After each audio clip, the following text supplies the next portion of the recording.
Hi friends, welcome to Julina's kitchen. ഇന്ന് നമ്മൾ തയ്യാറാക്കുന്നത് വളരെ ഈസി ആയിട്ടുള്ള ഒരു മിൽക്ക് ചോക്ലേറ്റ് ആണ്. അപ്പോൾ നമ്മുടെ വീട്ടിലുള്ള ഇൻഗ്രീഡിയൻസ് കൊണ്ട് അതെങ്ങനെ തയ്യാറാക്കാമെന്ന് നോക്കാം. ചോക്ലേറ്റ് ഉണ്ടാക്കുവാനായി നമുക്ക് വേണ്ടത് 1 cup powdered sugar, icing sugar ഉണ്ടെങ്കിൽ അതെടുക്കാം കേട്ടോ. പിന്നെ നമുക്ക് വേണ്ടത് കൊക്കോ പൗഡർ 1/2 കപ്പ്, അപ്പോൾ അത് നമ്മൾ എടുത്തു. ഇനി നമുക്ക് വേണ്ടത് 1/3 മിൽക്ക് പൗഡർ. ഇനി നമുക്ക് ഒരു ബൗളിലേക്ക് ഒരു അരിപ്പ വയ്ക്കാം. എന്നിട്ട് അതിലേക്ക് എടുത്തു വെച്ചിരിക്കുന്ന പൗഡേർഡ് ഷുഗർ ഇടാം, കൊക്കോ പൗഡർ, മിൽക്ക് പൗഡർ.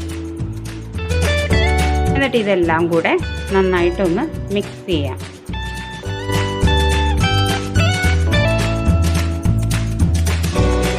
എന്നിട്ട് നമുക്കിത് അരിപ്പയിലേക്ക് അരിച്ചിടാം.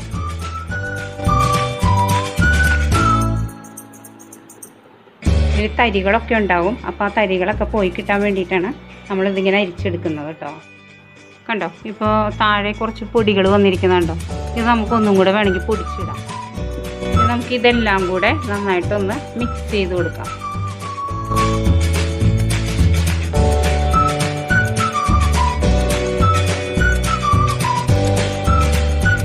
ഇപ്പോൾ ഞാൻ ഒരു ബൗൾ വെച്ചിട്ടുണ്ട്, അതിൽ കുറച്ച് വെള്ളം ഒഴിച്ച് അത് നന്നായി ചൂടായി വരുന്നുണ്ട്.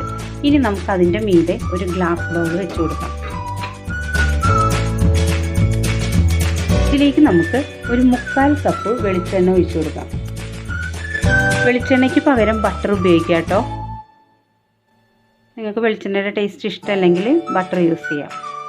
ഇനി നമ്മൾ മിക്സ് ചെയ്ത് വെച്ചിട്ടില്ലേ milk powder, cocoa powder, powdered sugar, അത് അല്പമായിട്ട് ഇതിലേക്ക് നമുക്ക് ഇട്ട് കൊടുക്കാം.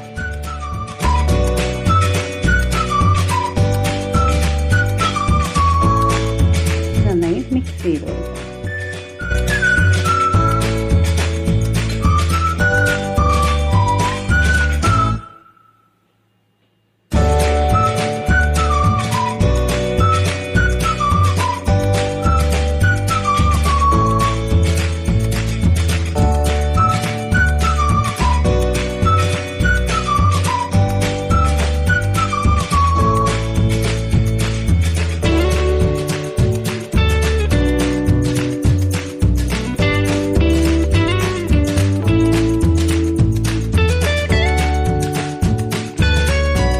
നമ്മൾ ഡബിൾ ബോയിൽ ചെയ്തെടുത്ത് കഴിഞ്ഞു. ഇതാണ് ഇതിൻ്റെ കൺസിസ്റ്റൻസി കേട്ടോ. ഇനി നമുക്ക് ഫ്ലെയിം ഓഫ് ചെയ്യാം. എന്നിട്ടിത് കുറച്ച് ചൂടാറാനായി മാറ്റി വയ്ക്കാം. ഇതിലേക്ക് നമുക്ക് 1/2 ടീസ്പൂൺ വാനില എസൻസ് ഒഴിച്ചു കൊടുക്കാം കേട്ടോ. ഇത് ശരിക്കും മിക്സ് ചെയ്യുന്ന സമയത്ത് നമ്മൾ ഒഴിക്കേണ്ടതാണ്. ഞാൻ ഒഴിക്കാൻ അത് വിട്ടുപോയി. ഇതൊഴിക്കുമ്പോൾ ഒരു നല്ല ഫ്ലേവർ കിട്ടും. ഇത് നന്നായിട്ടൊന്ന് മിക്സ് ചെയ്യാം.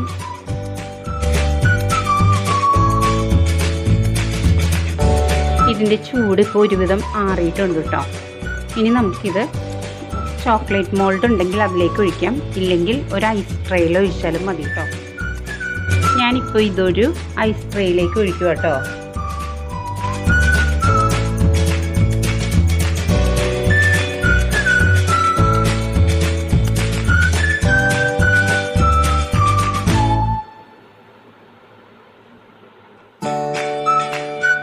ഇപ്പോൾ ഞാൻ 1 സൈഡ് ഒഴിച്ചു കഴിഞ്ഞു. ഇത് ഞാൻ പ്ലെയിൻ ആയിട്ടുള്ളതാണ് ഒഴിച്ചിരിക്കുന്നത്. ഇനി നമുക്ക് ഇതിലേക്ക് ഒരല്പം ഒഴിച്ചതിന് ശേഷം അതിലേക്ക് കുറച്ച് നട്ട്സ് ഇട്ട് കൊടുക്കാം. കുറച്ച് കാഷ്യൂ നട്ടോ അല്ലെങ്കിൽ എന്നിട്ട് അതിൻ്റെ മീതെ നമുക്ക് വീണ്ടും ഒഴിച്ചു കൊടുക്കാം. കണ്ടോ, അതേപോലെ തന്നെ അടുത്തതിലും കുറച്ചൊഴിക്കാം. എന്നിട്ട് നമുക്കതിലേക്ക് കുറച്ച് ബദാം ഇട്ട് കൊടുക്കാം, അല്ലെങ്കിൽ പിസ്തയോ ഏതാ വേണ്ടതെന്ന് വെച്ചാൽ അതിലിടാം. എന്നിട്ട് വീണ്ടും മീതെ നമുക്ക് കുറച്ചുകൂടെ ഒഴിച്ചു കൊടുക്കാം.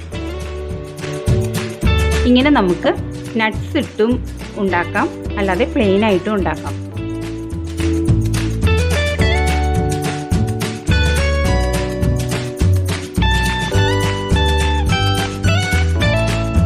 ഇപ്പോൾ ഞാൻ ഐസ് ട്രേയിൽ ഒഴിച്ചു കഴിഞ്ഞു.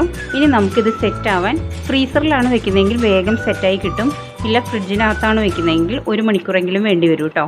അപ്പോൾ നമുക്ക് ഇത് സെറ്റാവാൻ വയ്ക്കാം. ഇപ്പോൾ ഞാൻ ട്രേ പുറത്തേക്ക് എടുത്തു. നമ്മുടെ ചോക്ലേറ്റൊക്കെ നന്നായി സെറ്റായിട്ടുണ്ട്. ഇനി നമുക്കിതൊരു പ്ലേറ്റിലേക്ക് ഇടാം. നമ്മുടെ ചോക്ലേറ്റ്സ് ഒക്കെ റെഡി ആയിട്ടുണ്ട്. കണ്ടോ, നല്ല സൂപ്പർ ചോക്ലേറ്റ് ആയിട്ടുണ്ട്. കണ്ടോ, അങ്ങനെ വളരെ ടേസ്റ്റി ആയിട്ടുള്ള മിൽക്ക് ചോക്ലേറ്റ് നമ്മളിവിടെ ഉണ്ടാക്കി കഴിഞ്ഞു. നിങ്ങൾ കുട്ടികൾക്കൊക്കെ ഇത് ഉണ്ടാക്കി കൊടുക്കണം. പ്രിസർവേറ്റീവ്സ് ഒന്നും ചേർക്കാത്തത് കൊണ്ട് ഇത് നമുക്ക് 3 തൊട്ട് 4 ആഴ്ച വരെയൊക്കെ ഫ്രിഡ്ജിൽ സൂക്ഷിക്കാൻ സാധിക്കും.